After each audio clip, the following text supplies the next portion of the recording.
1 Timothy 1:5 tells us, and you might star this, love from a pure heart is the end, the goal, or the fulfillment of our walk with the Lord. That's huge. Love from a pure heart is the goal of the whole Word of God in us. Now, let me start off by saying that word love there, that's agape that we're going to talk about. That is God's love. This is not human love we're going to be talking about. And this weekend we're going to define the two differences between what human love is and what God's love. He's saying here in 1 Timothy 1:5, love from a pure heart is the goal of the whole Word of God in us. To me, that's huge. It's the mark of the high calling, which is what Philippians 3:14 talks. That's huge. And this I want you to mark down, 1 Corinthians 3:12 through 15 talks about the bema seat of Christ, which is where we'll all go at the end when we're raptured.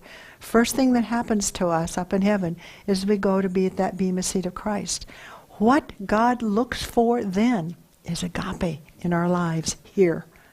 So I want to put that all together for you. This agape is critically important.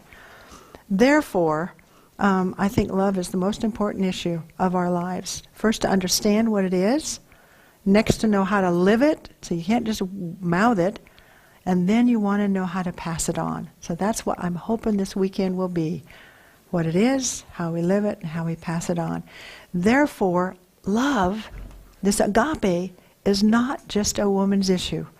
Last year, as Chuck said, we had a couple of seminars here, a couple of conferences, and I heard a couple of the guys saying, well, honey, I came for you. This is your weekend, love, I'm just along for the ride. I want you to understand something. Love is not just, agape is not just a woman's issue. It's not just a marriage issue. Love, agape, what we're talking about is the whole purpose of our being Christians. It's the fruit of the Spirit. It's the top fruit of the Spirit. And all believers need to understand what that is. 1 Corinthians 13, 1:3 says, though I speak with the tongue of men and of angels, have not agape, I'm become a sounding brass or a tinkling cymbal. Though I have the gift of prophecy and understand all mysteries and have all knowledge, have all faith, so I can remove mountains. If I have not agape, I'm nothing.